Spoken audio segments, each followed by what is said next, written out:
Alright, so I'm back. The idea for today, not even just what we're going to talk about, just the idea for today, was that I was going to go to sleep and not record one of these. Unfortunately, I got sad instead, and I started listening to some music, and I felt like I was going to cry, and so I needed a distraction.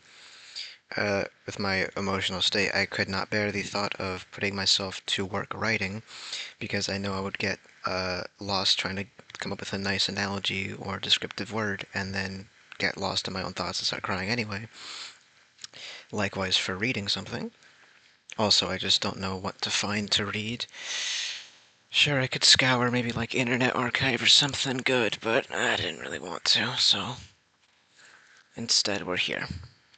Um, because it's late at night and all the people I talk to are asleep or they just don't respond to me. So,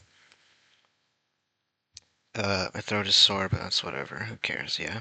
Uh, we're doing world building again, because I just have a little, I don't know, burst of world building ideas, I suppose you could call it. We're going to be focusing, let me just make sure everything's plugged in tightly. There we are.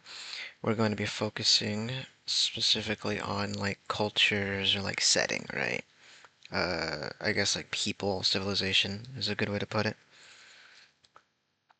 Because considering we focused on what we in the business refer to, we in the business of writing, I guess, refer to as like ecosystems and stuff last time. At least that's what I think I referred to it as.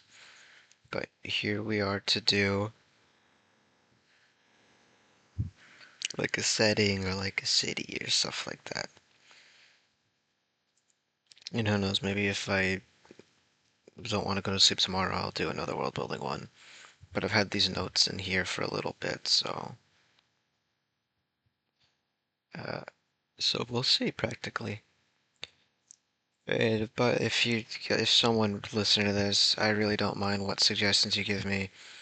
If you don't mind, like in comments, giving me suggestions on what to do for videos like these, like topics to tackle. Maybe I'll do a grab bag one day, or maybe I'll just, I don't know, play a different game or something. Maybe like Stalker. Considering I just finished Heartless and I need to finish Mechanicus and DD2 and stuff. But I didn't feel like playing anything today. Like at all, I don't think. But that's not unusual. So, setting, civilization, right? People, cultures, whatever you want to call it. I call it the trickier part of world building.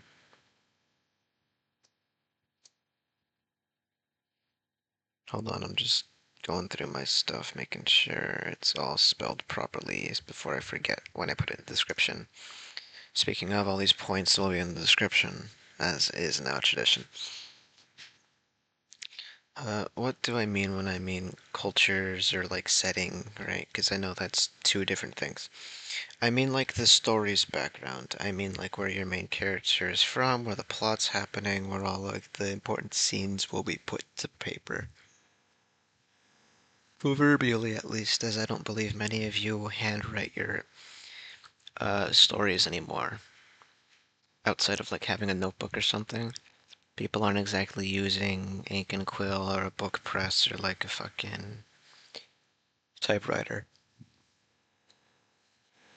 And don't be a hipster, right? It's just no reason to use a typewriter. Outside of just for the feel of using a typewriter. Anyway, so where do we start? We should probably start with the relevance of the plot, right? So we will. That's how I'm going to start this anyway. The relevance to the plot. How relevant is the location, peoples, culture, what have you, to the main plot of your story? Again, if the project is explicitly just world building, well then its importance to the plot, it is important to the plot because it is the plot, or lack thereof. If it's a traditional story that happens to have these, man, Annihilation was a great movie. Sorry, I was thinking about it. Well, I was thinking about The Ritual, and I was like, ah, what other horror movies that I like watching. You should watch The Ritual, it's great. You should watch Annihilation, it's great. Anyway, I'm very tired. I'll probably yawn a lot in this one till I get into the little swing of thing. I'll keep listening to this music on loop afterwards. Um, Relevance to the plot. Like I said, if your project is explicitly just outright world building, then it's by pretty, I mean very, important to the plot. Second to practically none. If your work is a plot, well then it depends on culture, setting, etc. Typically, and I say typically loosely because again, writing is as broad as anything can be, if not broader. Women light up the world. That's why it's called broad daylight. What was I saying? Did I take my... Yeah, I did. Um, Forgot to get a refill, but whatever. Water. Alright, cool. It also just marked down that I am currently talking about this one. So, cultures... Okay. Cultures, cities, what have you in your piece of fiction that you're typing up aren't the most important thing unless they are the main ones. You don't need to know about every town, geographical feature, cultural practice, or what other have you, unless it is like major to the plot. I'm fucking yawning again. Okay, there we are. You don't need to know them unless they're incredibly relevant to the plot. That is not to say that you would be remiss to talk about them at all. I'm gonna drink a lot of water and yawn a lot during this one.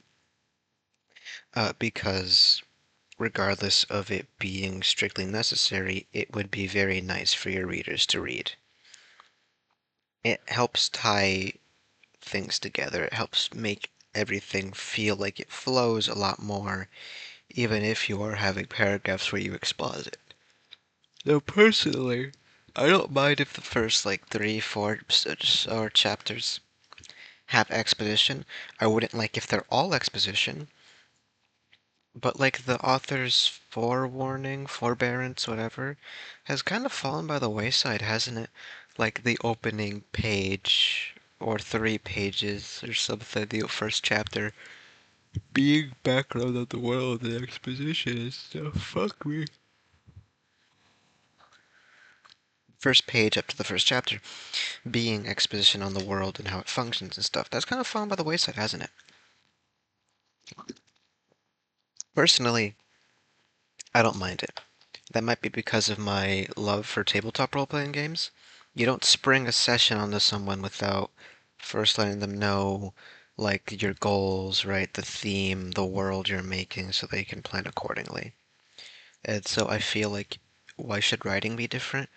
Why shouldn't you have that sort of like first page up to first chapter entirely be dedicated to telling like a history of your world and the main important players to give your reader like a good like a judge starting point, because that's the reason why a lot of authors, from what I've noticed, have begun to use or embrace the fish out of water trope or have like an everyman character. But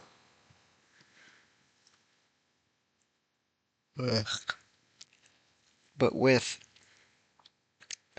like a forewarning or foretelling or whatever the thing is actually called, that that is less necessary and helps you write characters like they belong in the world instead of having to have people stop every now and again and explain things that the characters surely would have. It's a common enough nitpick that I feel like just re-implementing this could solve.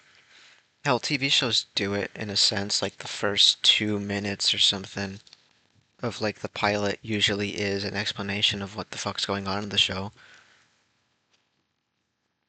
Past the cold opening, of course. I don't know, consider it if you're writing a novel or something, right? Like, there's no reason not to do it. Like, if your readers don't like it, they'll just drop it, right? But if you're, I mean, obviously you don't want that, but I mean, it's not the worst thing in the world. Not you don't need everyone's affection and attention and stuff. Ignore that it sounds like I'm talking to myself here. I guess this one's also gonna be the self-deprecation episode. Um, but keep in mind when you're writing these cities, etc., cultures, practices, how important are they to the plot? Again, it would be nice to have these in the story at all, to have everything feel like it's tied together and have it be more realized world. But keep it in adequate doses. Again, the mainstay players are going to be fleshed out. Say like a noble family, and it's like second houses, third houses, whatever. But a noble family that is still existent and relevant in the world, but not relevant to the plot specifically, only needs to be mentioned in passing. You don't even need to meet one, in all honesty. And then you get cool fan designs or something. Yeah? But keep, like, depending on what is being shown and how important is how much attention they should get. Obviously, things should still get attention. It's just keep in mind that time in a novel, story, game is a very valuable resource. And so you should give your attention in the story, but with your words and paragraphs and etc., on the things that require it the most of you, such as in food. Um, anyway, so let's say this is also probably gonna be more focused on like settings and places than it is people and cultural practices, just because it's the notes I have written down here. So let's start very quickly with building your world. I've mentioned before my disdain for building off of a map first, though it is a common enough practice that someone else who does know how to do it could probably explain to you how it works. I don't like it because I don't know how to do it. And I'm not interested in learning, so I still will never know how to do it. Because it's just like. Are they changing the extraction icons? What? Why the fuck are they doing that? Hunt Showdown's been getting worse. I don't fucking like the game anymore. I haven't played in a year and a half, I swear. And it's not because I don't like the gameplay loop, right? I've been playing since 2022, which isn't that long in hindsight, but like, I have been playing for like a chunk of time. I was there for the Tides trilogy, all of it. That engine update was the death knell of this fucking game. Anyway, what was I on about? Location resources? No, some maps. Let me finish off this little chunk of water. Give me a quick second.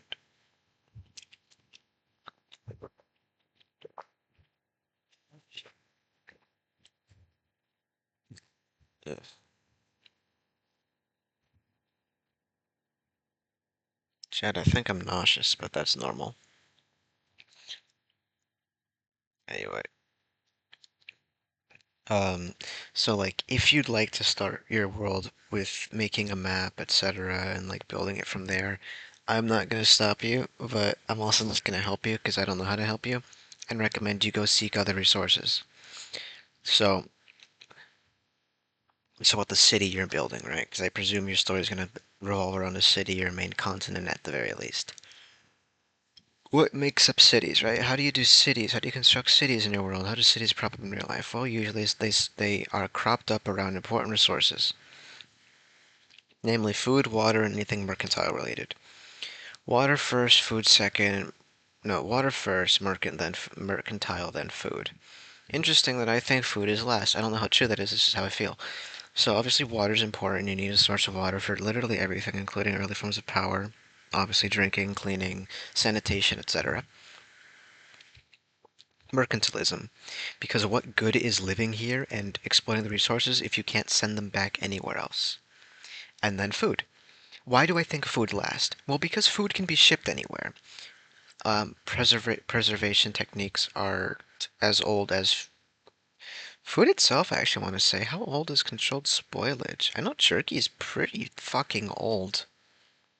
I.e., I'm pretty sure it goes all the way to our primitive roots. But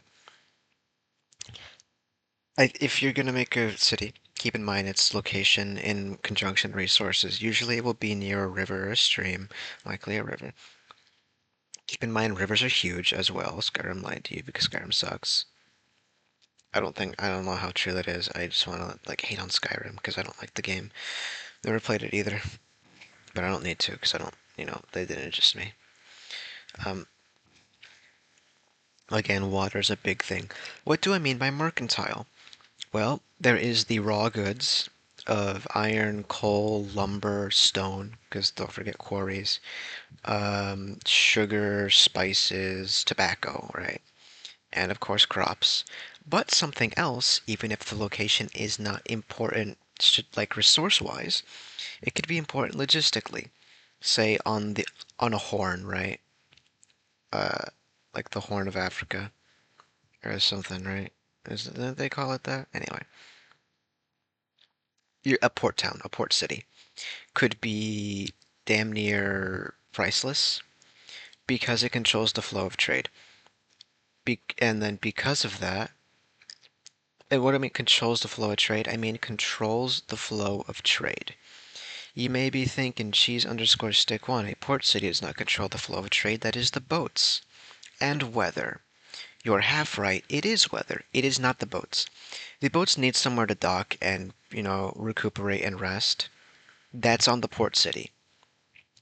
The port cities could also, impose a tax, right, that you can't deal with unless you incur their wrath, which is controlling trade, which has historically been done very many times. But mostly the allure of being able to restock is not something anybody will pass up. End of story.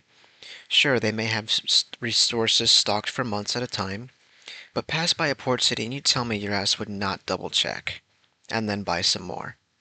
Or even just stay for a few nights because, damn it, the sea is pissing you off right now. And things of that nature. Port cities are an incredibly important thing, as well as other trade cities. Uh, there was a name for them on like cattle runs during cowboy times. That's name I forgot. But like cities alongside major routes or train station towns, things like that. Where wagons are likely to move through, cities will prop up in the paths, right? Because wagons didn't just go wherever the fuck they wanted. Granted, they did, but they really didn't. They had pre-established routes that were safe and well-trodden, so you knew where you were going and can plan your trip accordingly.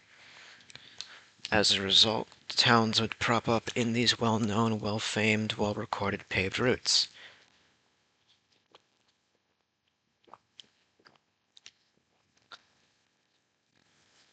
So always remember, location to resources doesn't necessarily mean their own resources. Location to the flow of resources is important, Silk Road and all, and circumnavigating the world and all the different canals, right?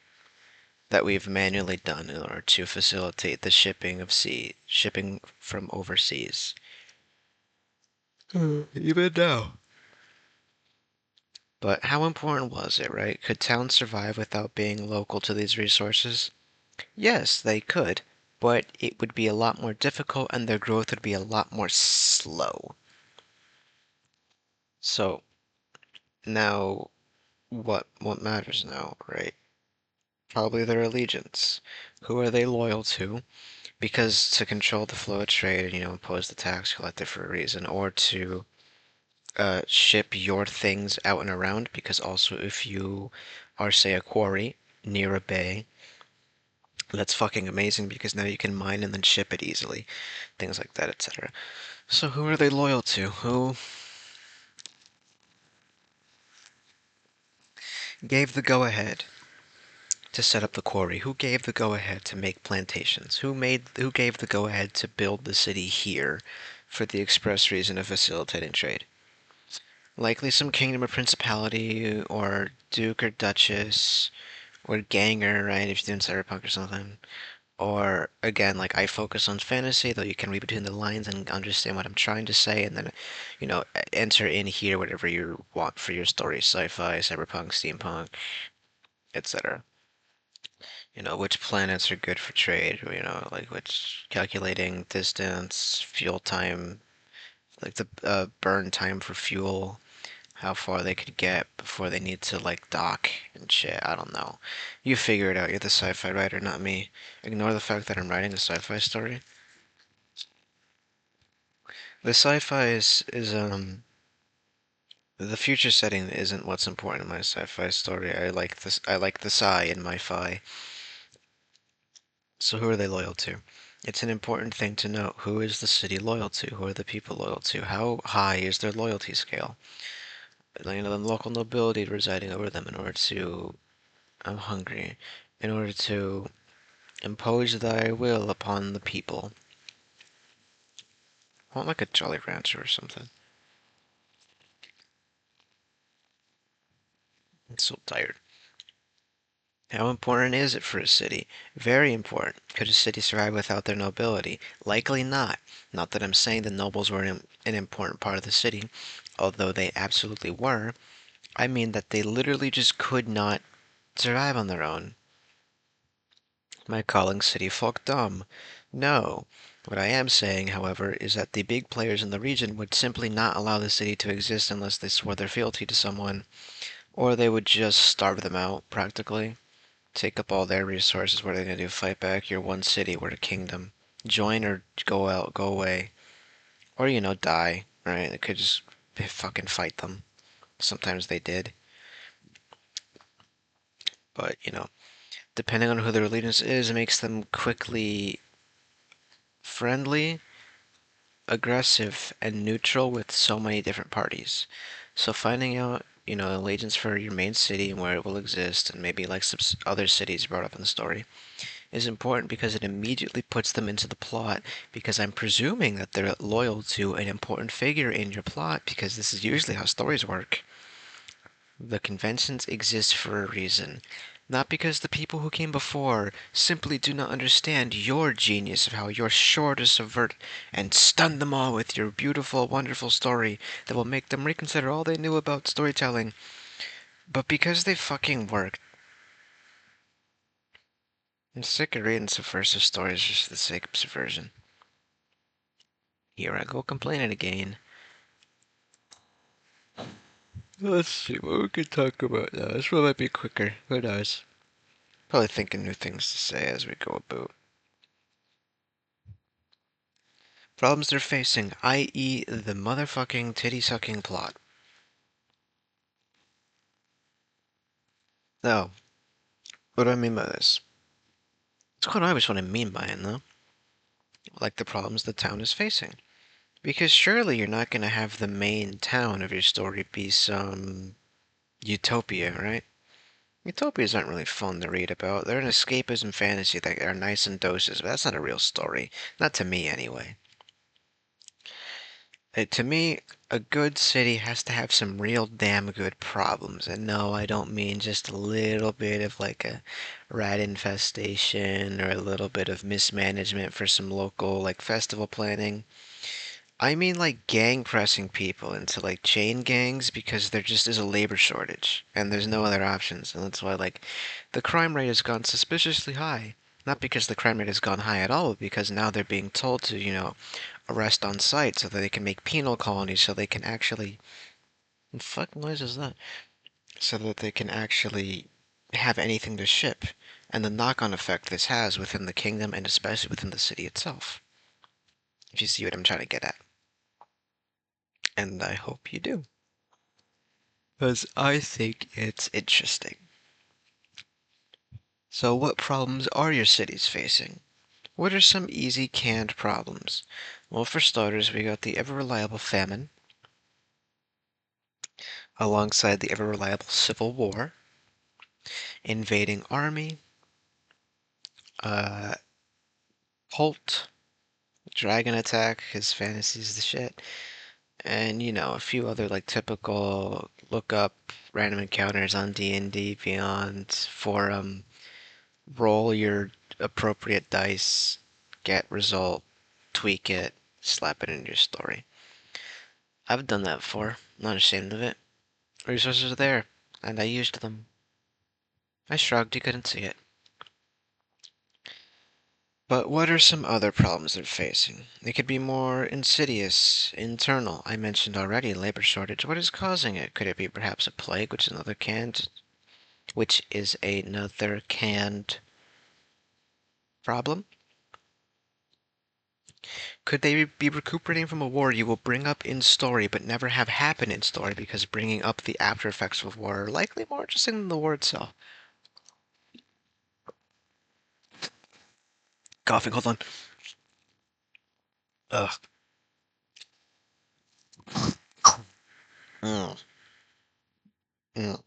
Anyway, as a result of the manpower lost in the war and as a result of how the effects of rationing have made their marks upon the people, there is a substantial labor shortage within the city itself, leading to the requirement, air quotes, of putting these people to trials and falsifying things and putting them in the penal colony so they can work.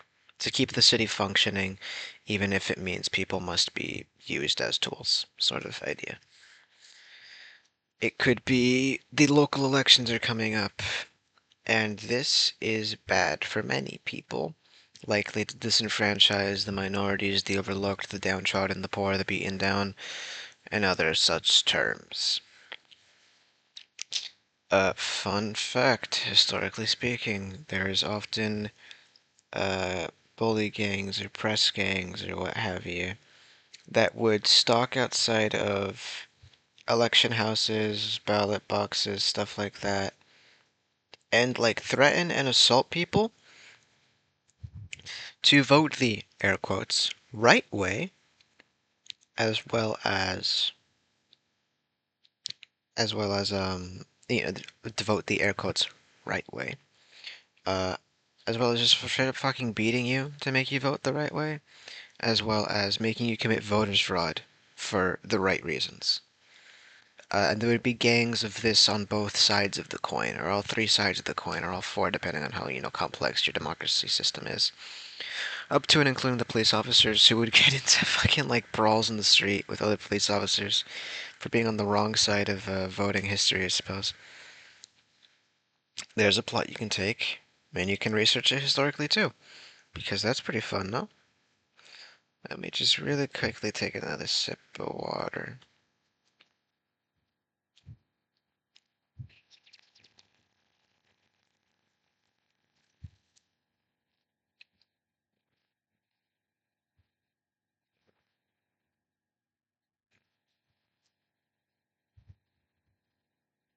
Anyway, hold on. Actually, my mouth is still very dry. Give me one more second.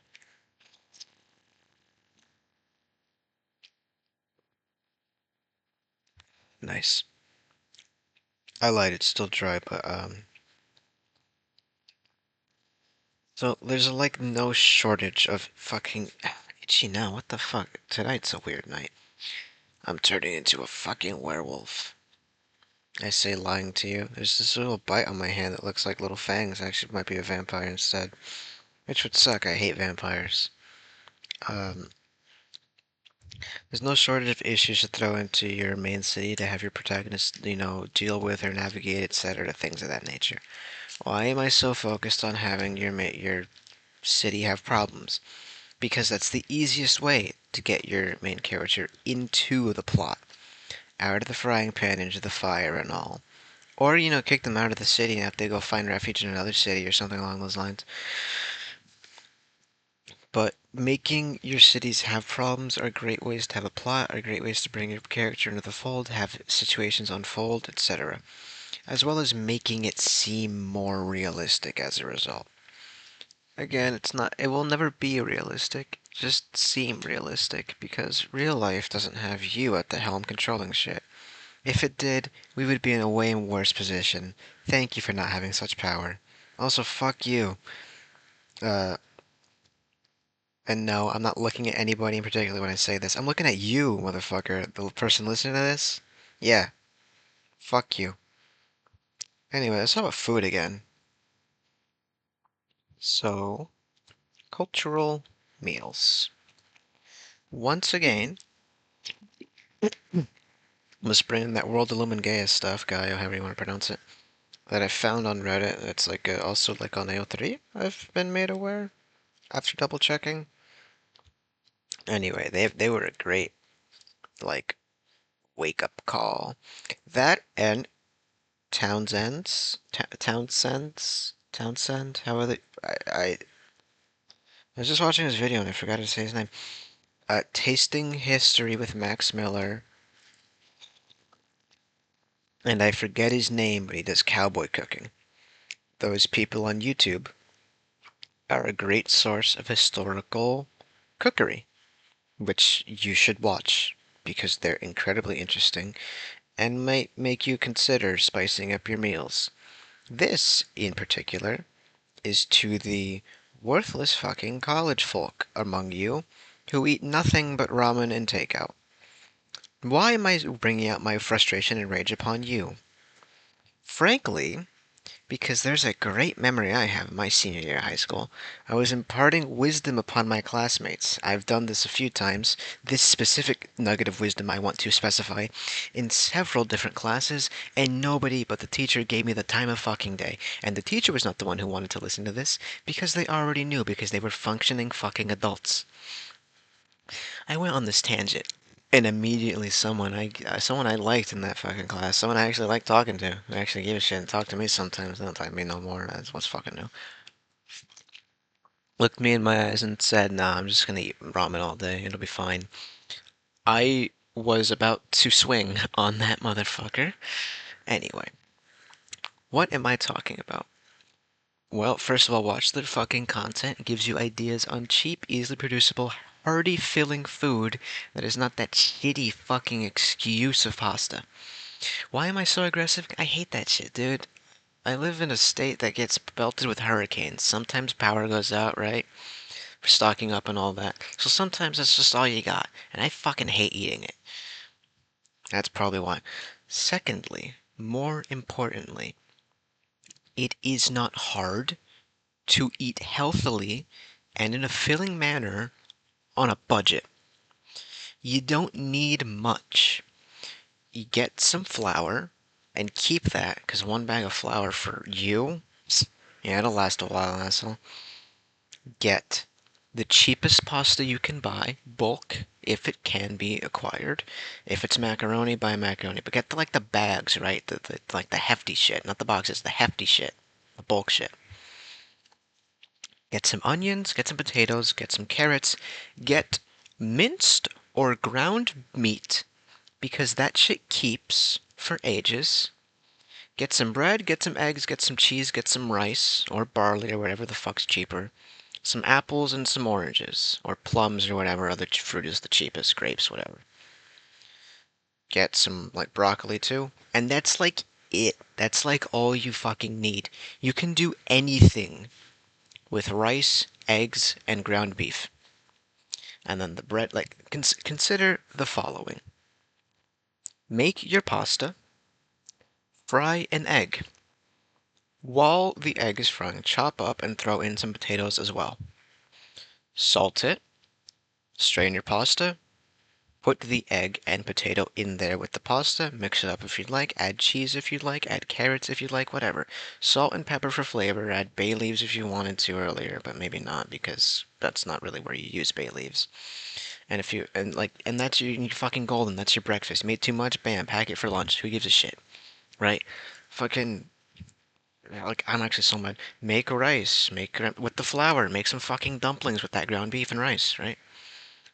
Make fucking quesadillas with the fucking ground meat, potatoes, and carrots. It is not fucking hard. I'm so sorry you're experiencing my rage here, but I need to vent this frustration. It has been years since my senior year of high school. I'm so fucking mad. It is not fucking hard to feed yourself on a budget. It is simple to cook yourself a meal that is filling, that is healthy for you comparatively. Please, love of God, stop buying that shit. Stop buying fucking energy drinks. Not only because it's bad for you, but because I'm sick of being around you. That shit smells acrid. It pisses me the fuck off. Drink water like a normal person. If you need something sweet or something energizing to get you through your day, don't get coffee, get like tea or something. If not tea, get some fucking juice. Stop drinking these energy drinks. Fucking take care of yourself. I know this sounds like a bit. If this even resonates with one person, thank God. Take fucking care of yourself. I am a young adult boy failure with an eating disorder who might have suicide ideation, and I feed and take care of myself better than you. Grow the fuck up. So fucking mad. No one gave a shit, dude. And I even explicitly told some people who I knew were like leaving their home and going out of state for college and shit. I hope, and and I know what it's like. Not that I'm poor or nothing. It's just eating disorder. I know what it's like, and I never wish this upon people. I fucking hope they're hungry. I genuinely hope they are. Like, fucking made myself mad.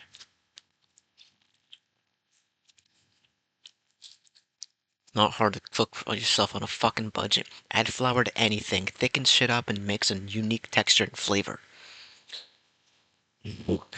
Actually, fucking infuriated. Anyway, cultural meals. So we all know that different cultures have different meals. I myself am Mexican, so I don't know what else you fuckers eat. But I mean, like half my meals, I don't need forks or knives because you just add tortillas and that's your fucking utensils, and you eat the utensil, and it's better that way. But like, you've seen the Tumblr post saying every meal has a way to fry flour or whatever, something, something, something. And it was like, everybody. I remember seeing specifically, it's like every culture has a unique sword and a unique fried flour dish. And they were acting as if that's some sort of unique, like, conclusion to draw.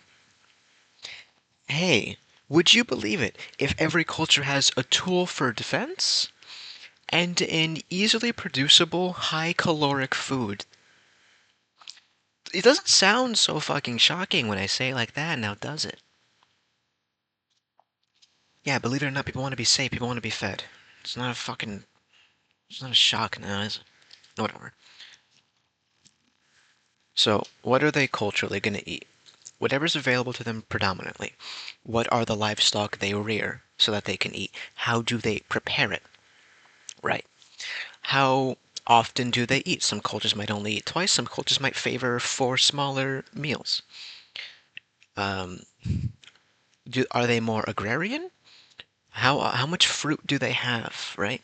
How much fruit do they have compared to their vegetables? What kind of vegetables do they have? Do they have leafy greens? Do they have root vegetables, right? Do they have gourds? Do they have lentils, cereals? How much of each? How much could a worker be expected to eat? How much could the poor be expected to eat? The middle class and the rich? What is the difference in their cuisine? This is something that genuinely does matter a lot. And not, even beyond just my weird obsession with food as a result of my eating disorder, which I just have this sudden need to defend myself out of nowhere for some reason. I don't have a food fetish or a feeding fetish. Believe me, the farthest thing. That shit repulses me. But I like looking back now on how obsessive I am with this food stuff, you might get the wrong idea. I am enamored with the idea of food. I don't even really know why. Maybe it's a longing because I can't eat much. I'm gonna get off this topic before I start thinking too hard about myself and vent all of my frustrations over the internet. But I genuinely do mean it's important to like map out the ideas of this food stuff for your story, even beyond my weird obsession with food. But because food alone can tell you so much about a story. Again, literally, like how much and what do the poor eat compared to the nobility? If there's a major distinction, that shows plenty of problems. If there's a lessened distinction, that could be a better situation all around. How much could they eat, reflects upon the city's ability to provide for its people. If they can eat much, even the lower classes to an extent. But took a drink. Even the lower classes to an extent, obviously they'll have less, but even if they can afford to fill themselves, that is a great sign. That is a sign of a healthy, functional, like genuinely well-off city. And the quality of their food, the size of their portions is indicative of this as well, generally speaking. Of course, don't obsess over it to the point of detailing every single time and what your main characters are eating, but a few descriptors here and there you wouldn't be remiss to add that, especially as small details to build up a picture in your readers' heads. So back to the cultural meals. What do they eat and what? What is their opinion on the flavors? Do they prefer something a bit bitter, right? Do they prefer something more savory? Tolerance of spice? How many herbs do they add? Spices? Sauces? Sugar? And how much of any of these? Very important to consider. And I mean that genuinely. Like, how much do they incorporate different things together? How much are they, um, are they caramelizing fruit chunks in pork fat uh, to eat out of a pouch during their labor? Like, consider that. Consider like chopped up peaches or pineapples, or maybe even both, and you fry them in a mixture of like lard or something. Not like lard, that's too heavy. Of like pork grease after you just finish cooking with pork. They fry that, let it dry off the grease, etc. And like have it be a bit dried. Put it in a pouch, and that's what they take on their way to the fields. And every now and again, when they feel they deserve a break after bundling the wheat together, they'll open up the pouch and pull out two, maybe three pieces, snack on them for a bit, stretch their joints, close up the pouch, and get back to work. Right? That's like an interesting thing you can add, make your characters seem more human, and then focusing on the staples, even that could be incredibly important. It's like code switching, in a way, if your main character is unused to the richer fare brought upon them by nobility, but must eat to make appearances. There was a scene like that in the Hunger Games, I remember. And it was pretty well done, right? Showcasing the out-of-touch reality the capital had, and their obsession with theatrics and extravagance to the point of insanity, and emphasizing the divide between the woman who had to, poach and forage against the law to feed just her mother, and her young sister, compared to people in the capital who want for nothing yet want all. Right? It genuine, and fully, wholeheartedly mean this. Food is an incredibly powerful tool to have in your pockets when you write your stories. And for the love of God, feed yourself better. Genuinely.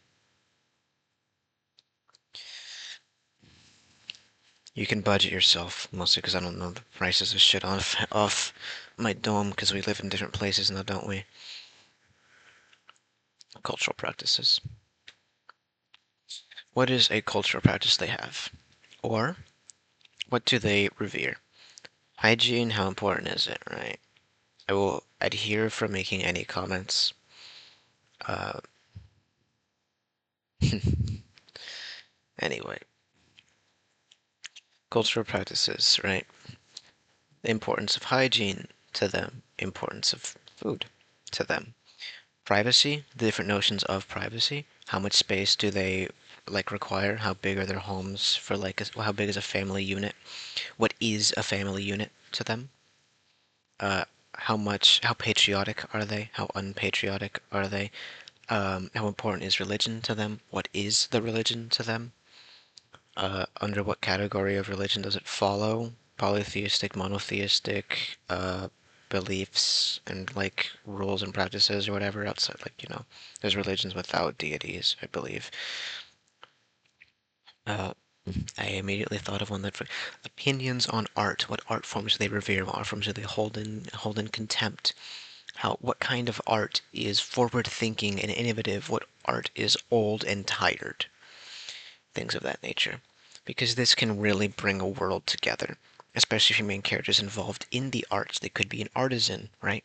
Making profound potteries, or, needing to change up their lifestyle because the art they threw themselves into in their youth is no longer sustainable under the, I don't know, fucking dystopian regime or something, right? You can do a lot with the cultural practices and then expand upon them however you see fit for both the problems within your world, the plot itself, as well as for fun, right? To show something about the main character, things of that nature. I trust you to understand what I'm trying to say because I immediately forgot what I was saying, like at all. But keep in mind, like the cultural practices, what they can mean to a people's, how did they start, if you'd like to delve into that, right? So what do they do for entertainment? There we are. There we are. So what do they do for entertainment? Plays, reading for leisure, going to an opera, going to a music hall, sparring, right? The different arts, drawing, writing themselves, art galleries, I don't think I've said that yet. Martial arts, performance arts like sword dancing, things of that nature. Oral storytelling, uh, thinking of some other stuff that I can't. Yeah, even like having hobbies, woodworking, gardening, steelworking. I think people do that. I don't. Knife making, I guess, I guess that is still working. I guess, depending on actually what material, whatever, who gives a shit. Cooking, parties, festivals for any reason, things like this. So, what are you entertaining your people with? How important is it to them? What is the reason within the city, right? Consider how, and am I telling you to just make up a bunch of cultural practices and put them in because that's fun? A little bit, but because then they can also be woven into the plot. This important festival where the king himself will always make a regal speech. Surely that's a great time to have an assassination, right? Or at least attempt one. He's right there in the pulpit, begging for an arrow in the neck. Or this important festival to commemorate the final battle that led to the kingdom's crushing defeat against their empire. All of the banners put up have been defaced and mocked with the colors of the enemy, shining brightly. What used to be their flags are piled high, burning, all coated in tallow just so it can burn that much longer. In the eye of many, a public showing of pride. An important art gala that many nobles attended, a shimmering jewel in the heart of this city for the nobility, has been destroyed in a workers' union, rebellion, what have you. The main character suddenly just does not find themselves with the ability to partake in their hobbies, and they mull over it for half a chapter. Entertainment is important to set up so that when it's pulled away, the impact is noticeable. The whole can be seen. Difficult to cover up this one. I think it's important to do things like that. Really shows the world as a functioning entity, I suppose. Is a, I don't know, way to put it. Has this been pinging and I haven't noticed? Is that fucking Cloud from Final Fantasy?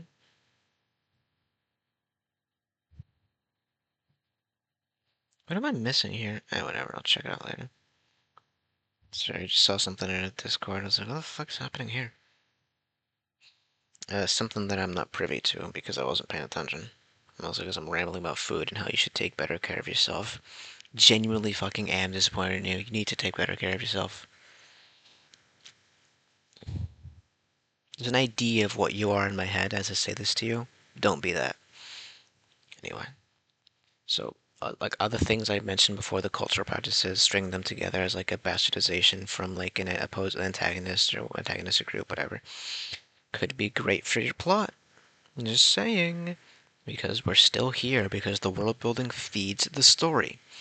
Because that's what it's there for. It's to prop up the shit you want to tell, which is the story. If you wanted to tell the world building, then just stop at the pretense of the story. Or if you want your story and you want to also tell the world building, keep it in the story, of course, but like I said before, extrapolate on it in a second, like additional resource, like a second post up on your blog or a second book on AO3.